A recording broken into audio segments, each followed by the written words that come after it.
we are recording. Hello, boys and girls, cats and dogs. We are an inclusive channel around here. And look who we have. His name is Dave, another Dave who crochets. Hooray! So tell us all about yourself. Dave, originally from New York, 40 years old. I started crocheting when I was probably about 9 or 10 years old. My grandmother taught me how to do it. It at that point was I'm kind of bored kind of hobby. It wasn't until the last 2 years I really picked it up with any seriousness. Mostly to deal with my ADHD without medication. Helps keep me focused, which I find wonderful. It's been helping a lot, and just started creating things, teaching myself new stitches via YouTube, other crocheters, Instagram, and then recently in the last 2 months, 3 months, I started a YouTube, or not YouTube, excuse me, Instagram for my crochet. It's called Dave Crochets. And that's been, from what I can tell, somewhat popular. And I enjoy doing it. It's become a wonderful hobby, and maybe one day a business. Well, I found you through your Instagram, and you have some really, really beautiful photos there. Thank you. I have talked to a lot of people who have learned crochet and other kinds of yarn crafts in attempts for self-healing and also for spreading healing to others. So I think that's a wonderful thing, and I plan on talking with more people about that very notion in the future in this very space. So, and also, I like how you say that you learned it as a kid, and it's still with you. It's definitely something that's stuck with me, and it's something that I feel brings me closer to my grandmother. Exactly. I learned it myself. I learned crochet just because I wanted to be with my grandma who was visiting, and she taught me and my sister.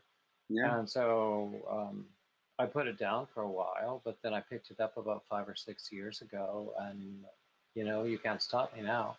It snowballs. Once Yeah. you pick it up and you start really doing it, it snowballs into almost a addiction in itself. Well, yeah, most of us say I can stop anytime I want, but it's not true. It's not true. Like, part of my story is I am recovering from addiction, and it's really helped me get through a lot of tough times doing it and keeping myself focused. And yarn has become my new addiction. I'm not sure addiction in this context is a bad thing. No, I don't view it as a bad thing when it comes to yarn and crocheting. It's become so much more beneficial for me. Yeah, exactly. And I have my own history with addiction and recovery processes as well. As I pick up my cup and take a sip. So yeah, exactly. I knew that there were so many levels where we identified. Yeah. So yeah, I mean, judging from the photos that I see on your Instagram, you've accomplished a lot with crochet in the, you say 2 or 3 years you've been doing it recently? On a regular basis. Most of the stuff that's on my Instagram, most of it's been created within the last 3 months. Really? Yeah. Wow, I think that's great.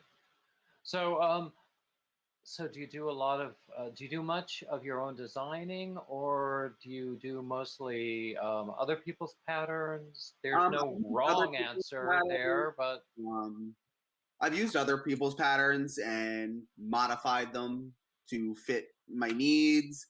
I've taken, just said, what am I going to do? And figured it out. One of the things on my Instagram I made is a very large blanket I made for my cousin as a housewarming present. And I used shawl pattern, triangle shawl pattern. oh, that was the one with the 4 large triangles? Yes. That's And then gorgeous. made Yeah, I'm going to insert that into the edited stitch them video. together. Yeah. So like take a little creative license with things, modifying things. That's actually how I got started. I used to say, I was an interpreter, not a designer. But then there was one particular pattern. I wound up with more of my own changes than the original pattern, and then I realized, hey, I keep this telling is me. I'm like, I should really write this down, and I never did. Oh, actually, I used to be a business writer, and I write patterns now. Yeah. So we can talk offline if Absolutely. you want any more help about that sort of thing, because I love that sort of thing. Absolutely. But, I love that, like with crochet, that you can take something, a pattern, and change little bits of it. Take little things and change them to customize the work for what you need. Exactly. And there's a lot of urban myth about how many changes you have to make before you can call a pattern your own. But right. Many times I have said a pattern was inspired by something that someone else did. Another thing, because a lot of times it's basically the same technique, and in the end, there are only so many new things you can do. Very true. I mean, the techniques and stitches are all very much the same. I mean, a half double crochet or a double crochet is a double crochet or half double crochet. Like, there's no changing that. It's more of just the way you're using that stitch. Exactly. And if I'm, a lot of my ideas come from, seeing something that someone else has done, or, I have a favorite stitch reference book that somebody sent me as a gift. And, one or the other, I'll see it and I'll go, ooh, what if I did this with that? Is that how it works for you? I've done that where I've seen, like, I don't have a stitch book. I use YouTube a lot to learn new stitches. I think it's a wonderful reference. Yes. And especially even with patterns, because sometimes patterns can be very hard to read. Yes. So like sometimes they're poorly written. I absolutely agree. But I'll take something and I'll say, okay, how can I modify that into something else? So like currently right now I'm working on a hooded capelet.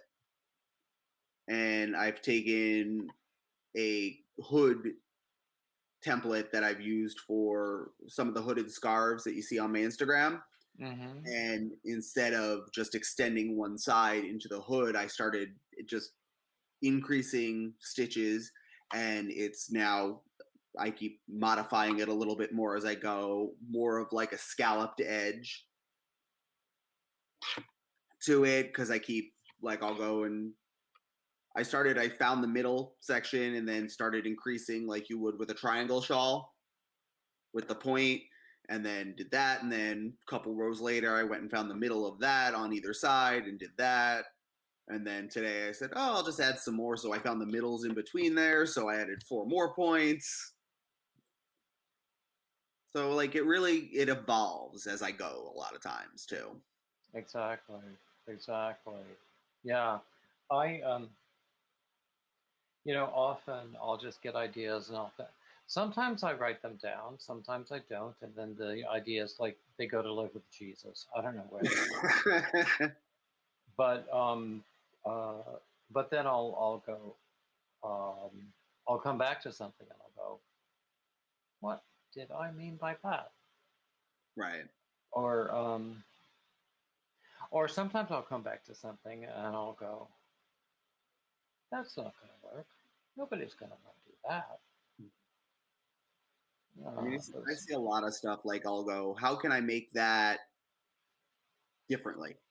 Like, how can I make it mine? Like, I'll see, and exactly. it's inspired. Like, I see somebody made something and I go, oh, that's great. I like that.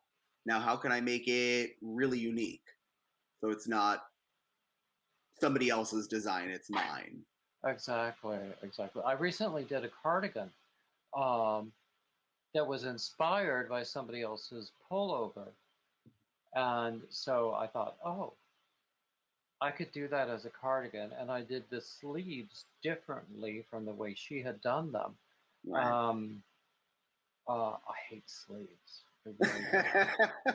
I haven't delved into the cardigan sweater realm yet. It's something I'm looking into, and I'm kind of looking at patterns. Like, give me something really easy to start with because I haven't done that yet. So, I'll beware of sleeves. Yeah, you just have to beware of the increase if you're going bottom up. Yeah.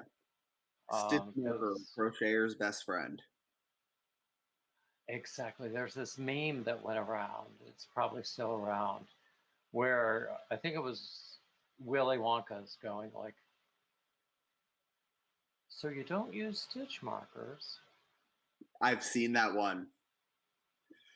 Yeah. You like to live dangerously or something underneath it. Yeah. There was one rolling around. It was Maggie Smith, I think. The same. Oh my God. It was Maggie Smith. Oh, if I found that, I would save it and use it for a screensaver or something. I actually might have it. So if I do find it, send it to me if you find it. Yeah. But yeah, that's because I'm a total Anglophile. Maggie Smith can do no wrong. Never. She's a saint in my book. Maggie Smith, Judi Dench, and I'm sorry? She's Minerva McGonagall. She can't do any wrong. I'm a little bit of a Harry Potter nerd. Who is this Harry Potter that people speak of? I'm not sure what that is. We can no longer be friends. But yeah, exactly. We've got the yarn. That ties us together, so to speak. Absolutely. And I've interacted with so many. Stop getting that image out. Get that image out of your head. About being tied together. Never mind. That's going to get edited out, I'll tell you.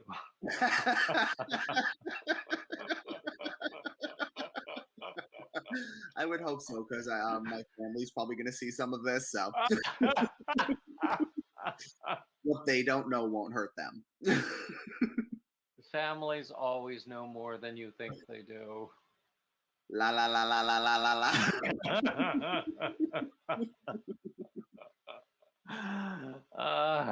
Back to the yarn. So what are you working? You started talking about what you're working on now. Right now I'm working on, it's a capelet, hooded capelet. I have it here. If I can figure out which way it goes. So it's always hard to figure out which way something goes, isn't it?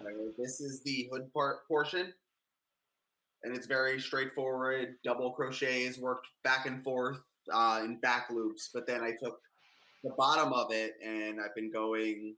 You can see where I have stitch markers and making points along it.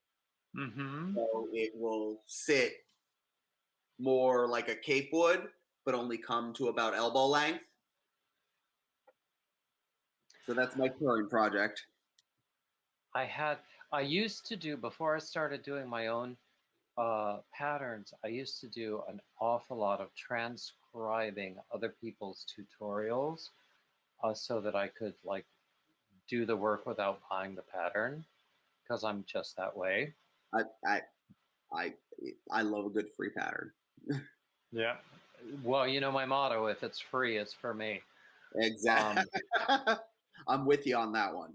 Yeah. Except for my own patterns, which are for sale on Ravelry.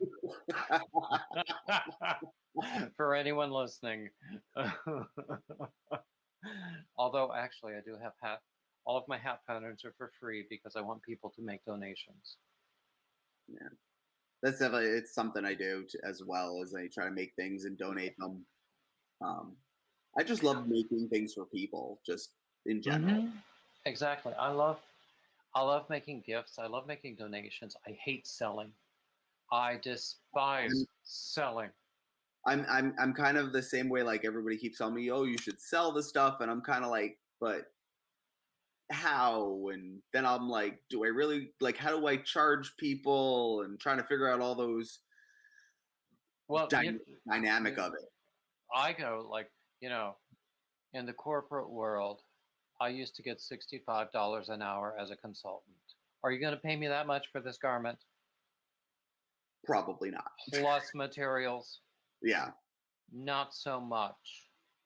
So don't argue with me about, the value of my time and talent. Well, what I saw, I think it was on TikTok or something. Somebody was breaking down the cost of items she was making. It happened to be cookies, and she broke it down to, here's the supplies, here's how much time this took. So this much time for shopping, this much time for prepping, baking, decorating this, and this is what somebody gets an hour, and this is how many, cookies this person ordered. So like $200 for 12 cookies or something, and broke it down, and it was less than minimum wage. Yeah, exactly. There's an app out there to calculate what you should charge for crochet items. Right. I've seen people talking about it. I don't remember the name of the app. So, but even that, I mean, no matter how you deal with it, there are, if you want it cheap, go to Walmart. If you want something nice, I might have something for you. I mean, there was another meme I saw. It was like, oh, this thing I can get for $9 at the store, but I can make it for $97 worth of craft supplies. I think I've seen something like that. Yeah, exactly. But it's more fun if you make it with the $97 worth of craft supplies. If you make a scarf for someone or a hat and you give it to them as a gift, yeah, it may have cost you a little bit more than if you had gone to, Sears or Macy's or whatever and just bought one off the rack in materials, but then the love that you put into it and the time. I recently, well, no, actually, it was last Christmas. I had 3 blankets I gave to 3 cousins who are sisters. And one of them thought it was beautiful. She put it in a guest room that she never actually goes into. Another one thought it was beautiful, but can't use it because she can only take 100% cotton or something like that next to her skin. And I don't even remember what the other one said, but I'm going, it doesn't matter. The love is still there, and I love you all just as much. But don't expect blankets next year. Right. It's kind of hard when you put the work into it and it's not appreciated as much as you would think. And that's the hard thing. I do love them all just as much as I did before. I mean, they're my favorite cousins. I hope no other cousins are watching, but they are. But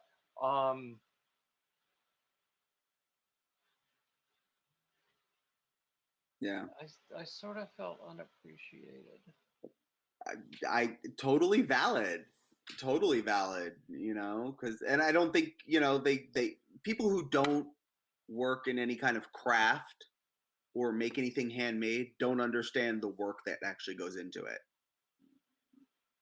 So they think you just, you know, we're I can little pop it out in knitting an evening, robots, yeah. you know, knitting and crocheting robots who, you know, make things in 10 minutes because they see, you know, that person on that cartoon speed knitting.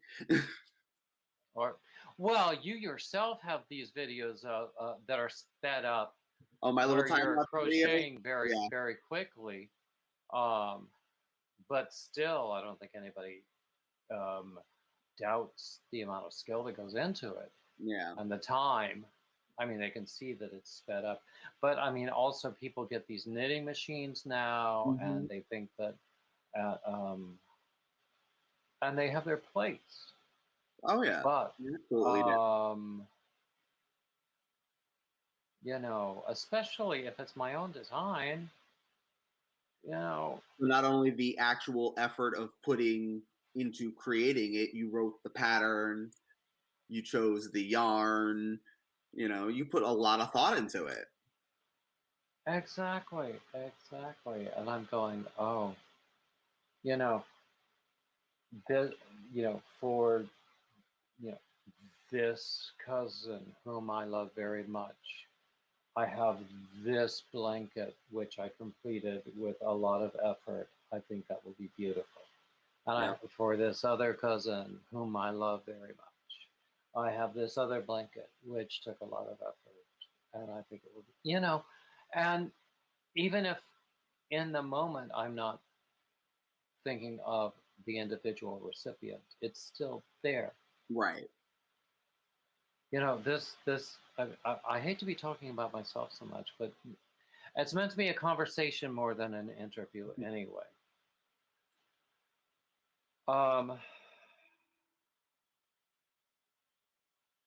but anyway, um, um, a trusted friend and advisor has been talking to me about finding my voice and, you know, my voice through yarn Hmm. and, you know, the love and intent that goes into what I create, Right.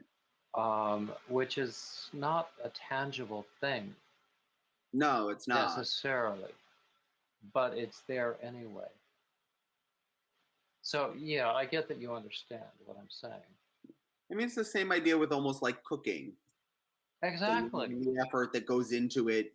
Yeah, you anybody can make the recipe, but the, you know, when it's somebody who really loves what they're doing, it tastes better. And when I was grown up and partnered and had a home and had people over for dinner and was able to like make dinner for them.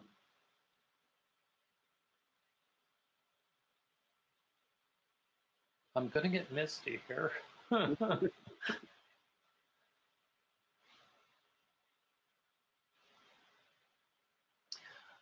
But other people don't appreciate that, or maybe not recognize it, or maybe not see it in the same way. And that's okay too. Yeah, But we each experience it in our own way. And, you absolutely. know, especially in my family, love through food. Oh yeah, and my family too. Yeah. I mean, I used to be 450 pounds. I know a little bit about love through food. Well, I would Um, never have known. sorry? I would have never known. Good answer. Um, that also gets edited out.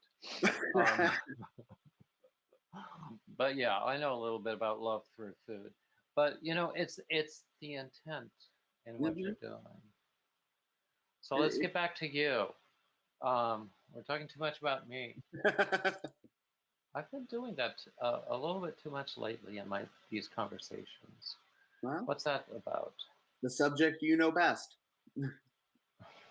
That's the problem. I don't.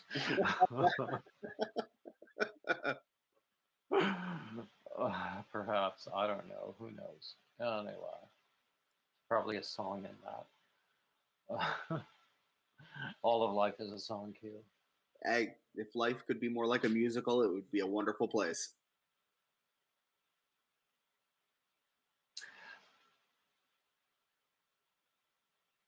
Digression averted. Okay.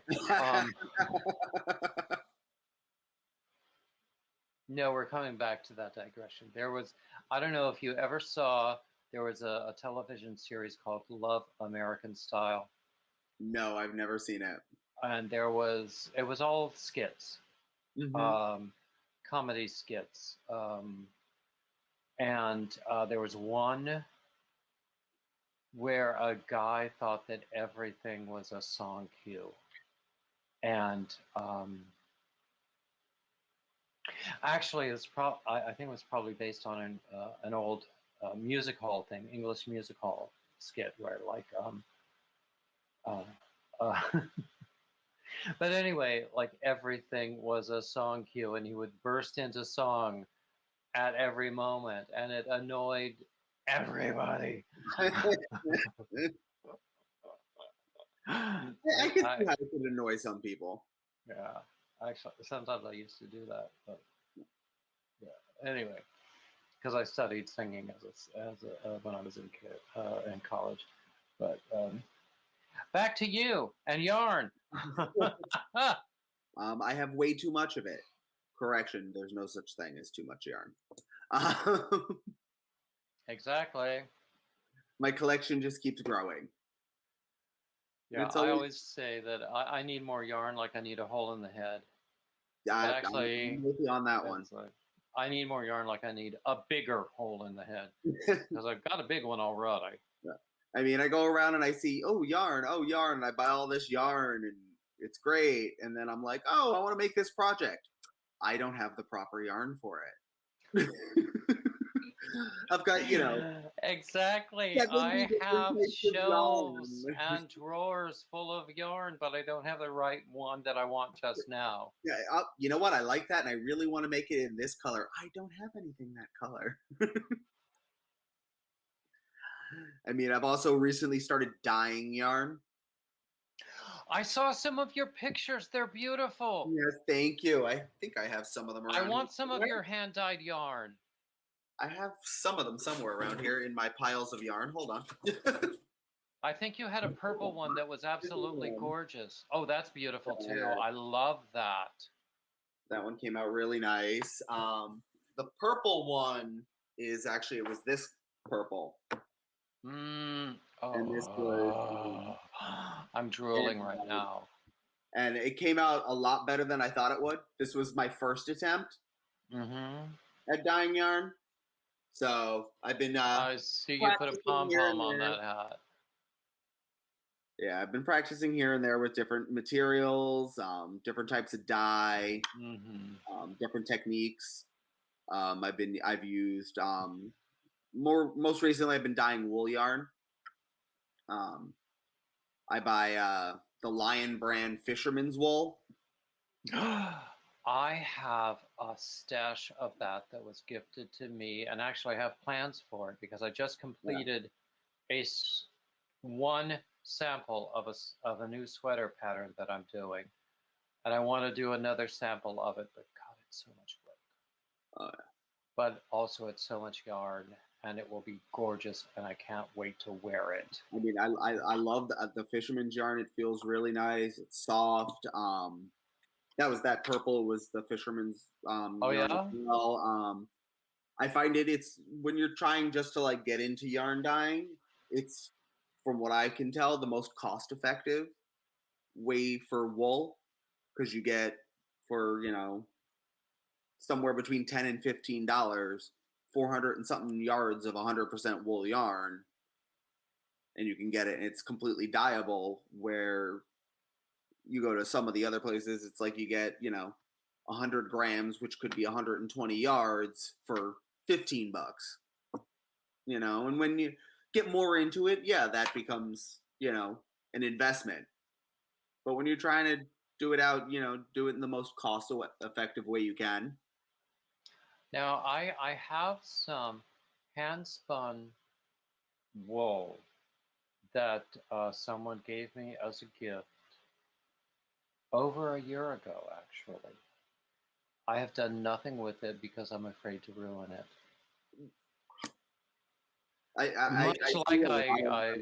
Sorry? I said I see a lot of like the hand spun, the hand dyed yarns, and they're so beautiful. So beautiful. And I'm like, oh, I could make that and it would look so great and that. And then I go, that's a lot of yarn.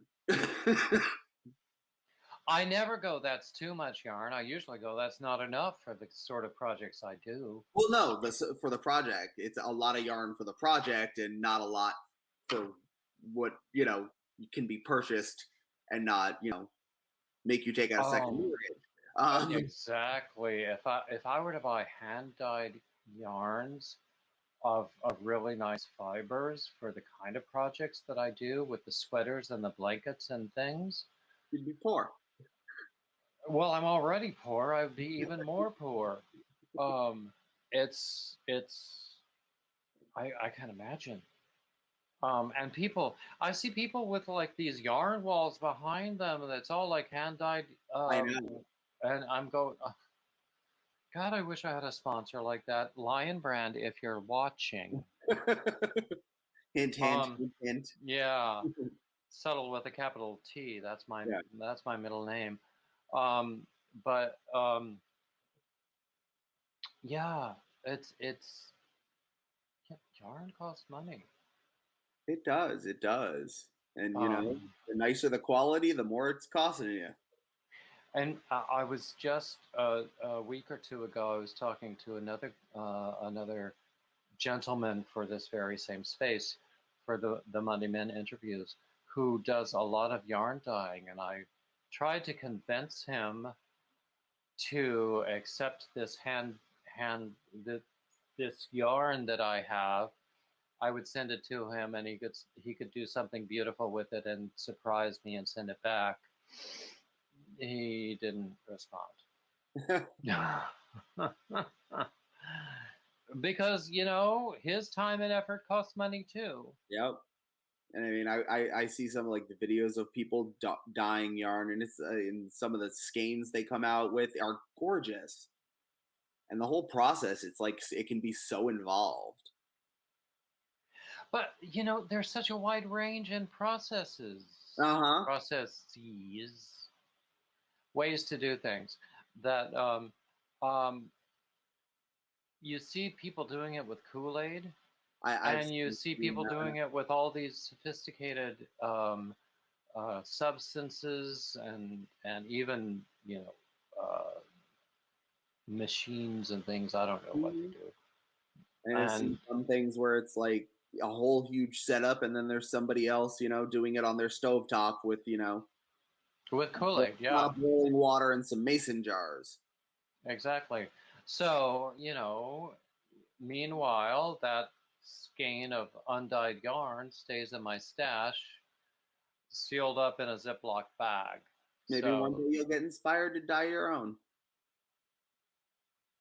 Maybe. Or maybe I'll convince someone to do it for me. Because I can't even decide what I want it to be. I think it's like 400 or 500 yards. I don't know what I can make with that. And with that quality of material, it would have to be something I would want to keep rather than give away. And something like that, you'd want a clothing piece of some sort. But with that small, I could make a scarf or a shawl, a small shawl, or something like that. But I don't know. I mean, I have so many yarns where it's like I have one or two, skeins of it, and then I'm like, oh, I could make this with that. That would look. I don't have enough. And it's like. Do I got a wonderful gift from somebody, and I don't even know why she sent it to me, but I don't question. But it was some Lion Brand yarn, which is, by the way, Lion Brand is my favorite large manufacturer if they're watching. Mine too. But some really, really nice yarn. So I started doing this two-tone pattern that I actually got from the Lion Brand website as a free download. And then I realized I would need some more of it. Of this yarn I would not have bought if I had not already been gifted with the same yarn and needed more. Right. It's funny how that works. No, it definitely is. I mean, a lot of my yarn is gifted to me by my sister. She likes to feed my habit, as she puts it. She'll go onto like Amazon, and as she calls it, the yarn rabbit hole. And just, all of a sudden I'll be, Amazon, what an amateur she is then. Well, it's easy. It's easier for her to do it in Amazon. She can ship it directly to me. Mm-hmm. So that makes it easy for her. There are so many other places you can go for. Absolutely. And the rabbit hole gets deeper and deeper. We found that out a couple weeks ago. She came to visit me, and we were like, "Oh, let's go to Michael's and look around." And yeah, we fell down the yarn rabbit hole really, really far. Almost always, when I'm looking for a specific shade of yarn, it's out of stock at Joann's and Michael's. It's no longer on the Lion Brand website. Mm-hmm. So then I go to Mary Maxine, then I go to Hirschner's, then I go to, wherever else. And then I find that, even if the same variety of yarn is on sale for like half price in other shades, for the shade that I want, it's not. No, absolutely. But I have to have that very, very shade. Mm-hmm. Been there. You go searching for it. I started one of the first projects I had worked on in the last couple months. I ran out of yarn. It ended up being bigger than what I had originally envisioned it, and it was like running around like a chicken without a head trying to find this yarn. And it was like, I ended up ordering it from somewhere, and it cost me probably 3 times as much as if I was able to go get it at Michael's or Joann's or Walmart or one of those places. But it was like, I have to have it. There was one time that with this one specific yarn I was looking for at Michael's, they had it. I knew that that is exactly what it was, but it was obviously a return or something that had been vandalized or something, because the skein itself was all messed up. There was no label on it, but I knew from the yarn itself and the color and everything that it was exactly what I was looking for, but I wasn't about to buy it. No. If the skein looks wonky, I'm like, nope, we'll pass on that one. Yeah. Now, how are you about ordering yarns that you don't know? If I don't know it, I'll try it out if I can find it reasonably priced. I'll order something small quantity, test it out, make something small. And if it's, something I really like working with, then I'll order more of it. That type. Hopefully it comes in a variety of colors. But I mean, I'm iffy about stuff I can't touch and feel. Exactly. And as as I've been, working more and more with yarn, I find that my tastes become more posh. Yes. My budget hasn't expanded. Nope. But I find that there are yarns that I just don't want to work with again. Yeah.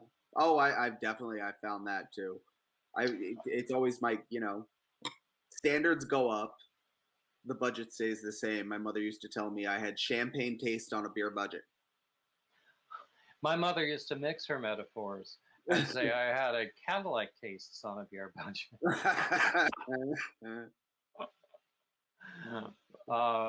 Yeah, but back when Cadillac was a car that you actually wanted, yeah. Although actually they're coming back. That's a totally different discussion. They are.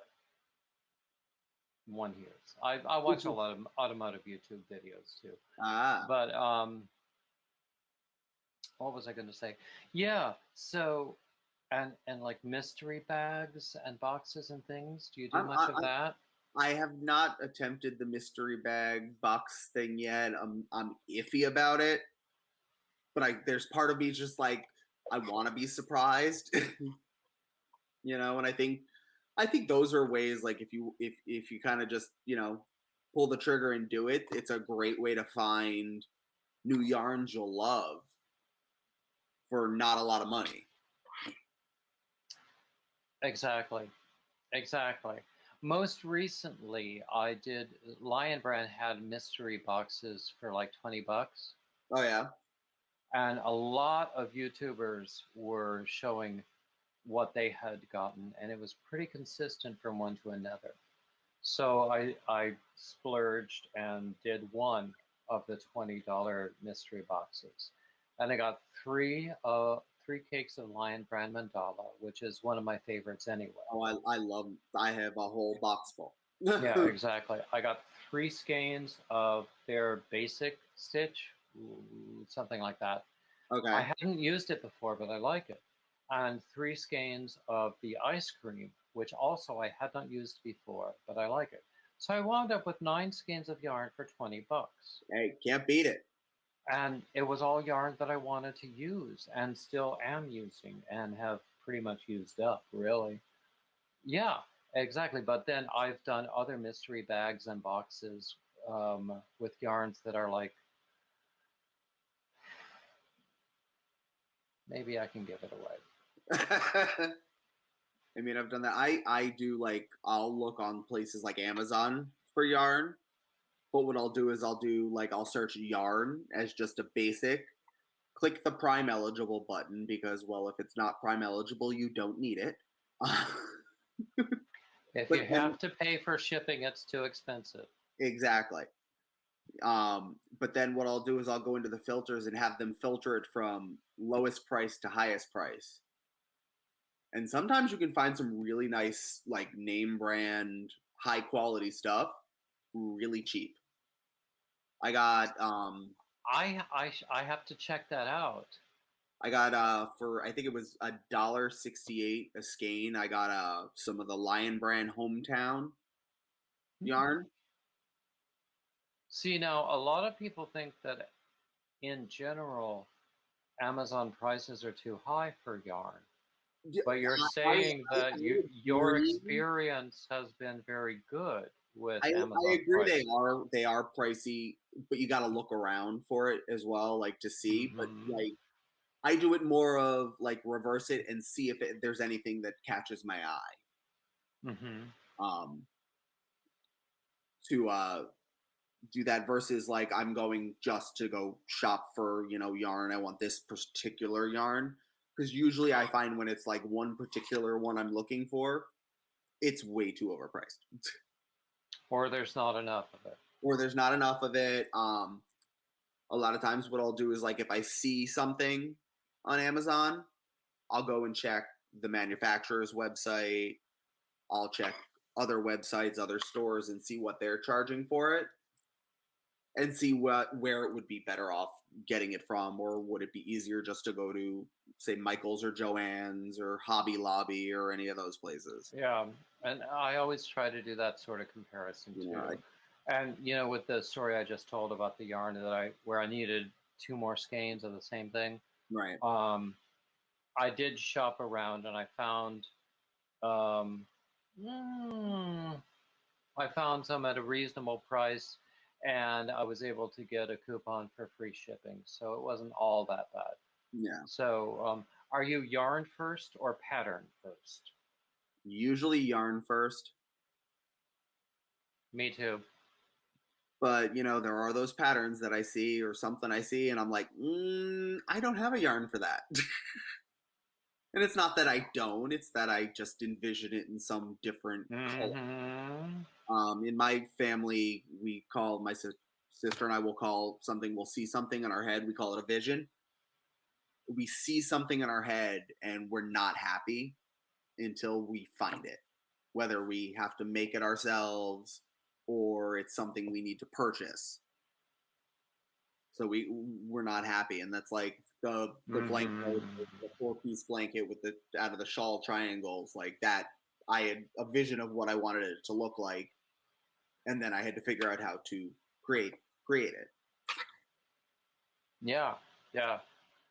I like the mental exercise of trying to make it work and trying to make it consistent and trying to make it into something that someone else is going to understand. Right. So, and you know, I used to be a business writer or a business analyst, and so that was my job. Okay. So I tried to bring that into my pattern writing.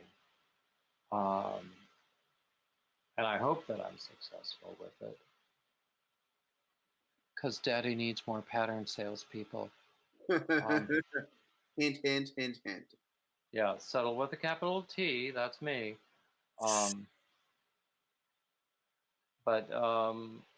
Yeah, that's exactly it. Now, about social media, you were saying that you just recently, relatively speaking, got onto Instagram. With the crochet, I mean, I've used Instagram in the past, and it's, you know, I go through stages where it's like, oh, I'm posting something every day, and then I ignore it for 2 years. So I've been pretty good with consistency on the on Dave Crochets, and plan on keeping that consistency because I do enjoy it, and I enjoy going through and seeing what other people are creating. Whether it be, you know, a basic shawl or some elaborate sweater or a piece of amigurumi. Like I love seeing that, you know, and the interactions I've had with people just within the fiber arts community on Instagram has been wonderful. I have met some of the most wonderful men through Instagram, including you. Thank you very much. Because I mean, every one of the men that I've spoken with for this series, they are people I want to have as friends.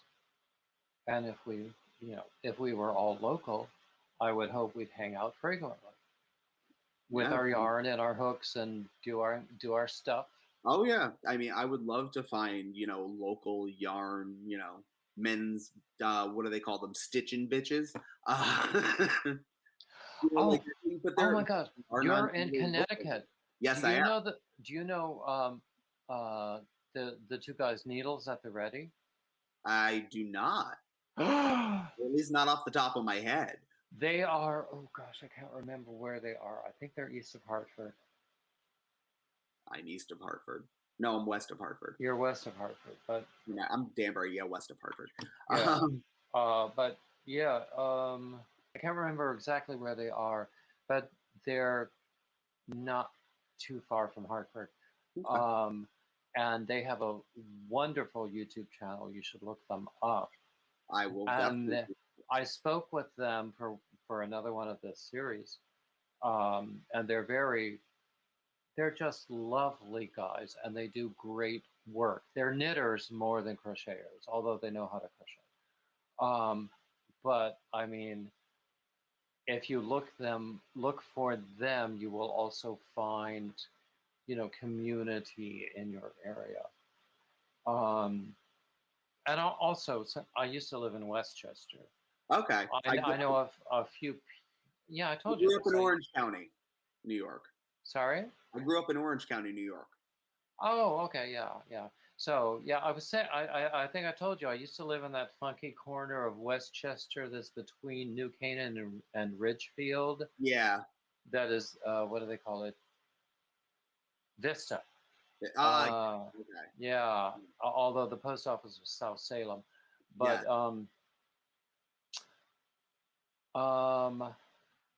so, but my ex is in Peekskill. Okay. And there are lots of other crafters in Westchester also. So yeah, you're not hurting for community. Good to know. Good to know. It's not always easy to find, but when you do find it, it's quite valuable. I wish I could find more men who crochet in this area, crochet and knit. You know what I mean?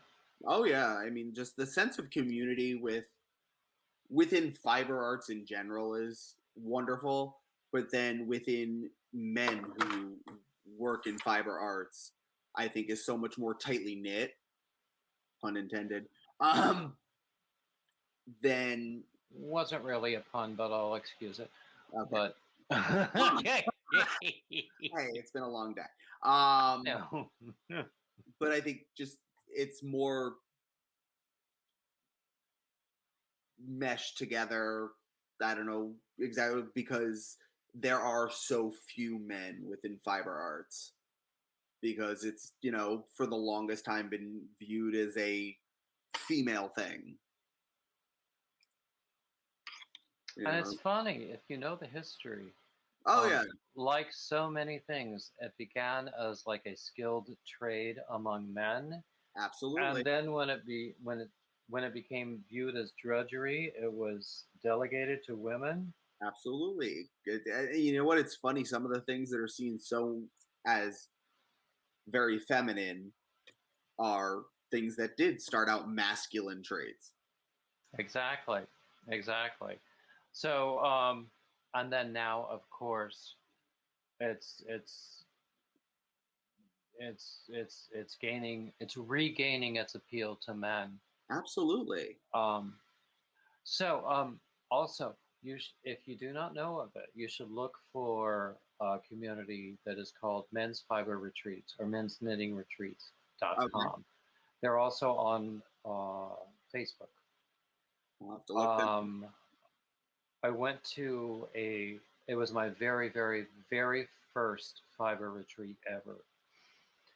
It was up near Albany, actually, in September. And then I'm going to another one in a couple of weeks down here in North Carolina. But they have regional retreats all over the country. So I would love to see you at one of those retreats. I think you would love it, and I would love to meet you in person as well. Oh, absolutely. So I think that is a great way to find community. Also, there is a Facebook community called Southern Westchester.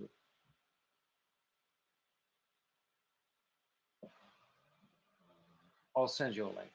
Okay. Southern Westchester Knitters or Southern Westchester Yarn or something like that. I don't remember. Yeah. Exactly. But when I was in Yonkers, I was part of that. And I'm still part of the online community, even though I've been in North Carolina for over 3 years. I mean, the community is so welcoming and inclusive, and I want to learn as much as I can about it and meet as many people as I can. That's the thing about yarn people. I think perhaps there's a certain level of maturity that is required to actually become a yarn person. I'll go with that. I'll go with that.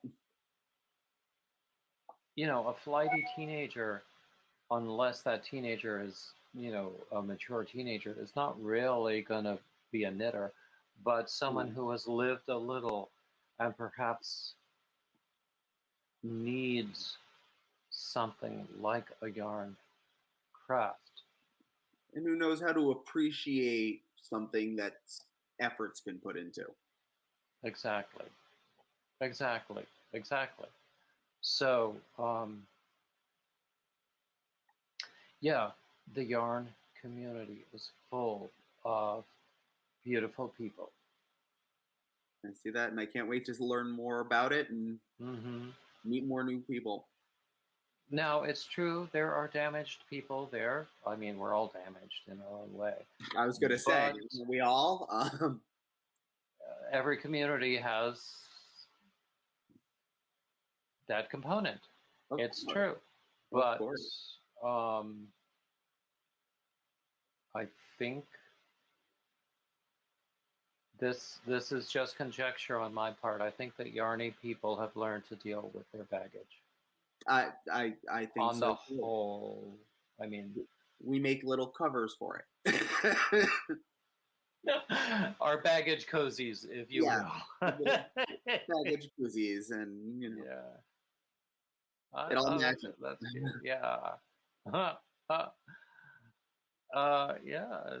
I think it's completely true, and yeah, it's full of just beautiful people. Even at the retreat that I went to, there was not a single person there I had met before, but I hope that I have some very long-term friends from that experience. Good. I look forward to being able to get to one soon, hopefully.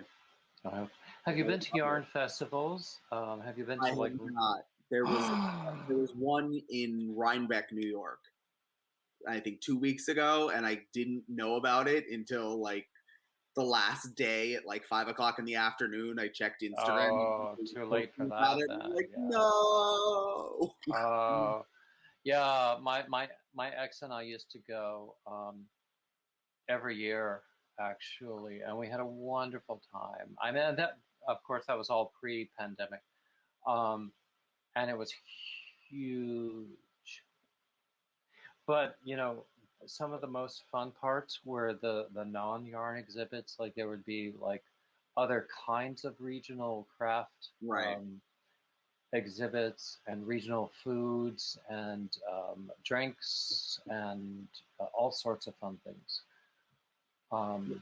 I love finding new like handmade items, and hopefully find handmade items that I can incorporate into my crocheting. My sister actually does ancient Japanese wood burning called shoshubiban. So I actually sent her some wooden buttons and had her burn them and finish them like she does with her larger pieces. I have not seen them yet, but I'm excited to do that. Gorgeous. I can't wait to see pictures. So hopefully I'll see those soon. Yeah. So, getting back to the social media, you're on Instagram. Do you have any other social media channels? For my crochet specifically, no. Right now, just the Instagram. I do follow a lot of crochet groups on Facebook as well, but nothing specifically dedicated to crochet with that. Okay, cool. So I hope you'll follow me on Instagram, Instagram and Facebook as both, because I have a page and a group on Facebook. Neither one is all that active, really. But also on YouTube. Can you hear the dog barking? I can. Oh, that's cute. I love dogs. I really do. Anyway, where was I there?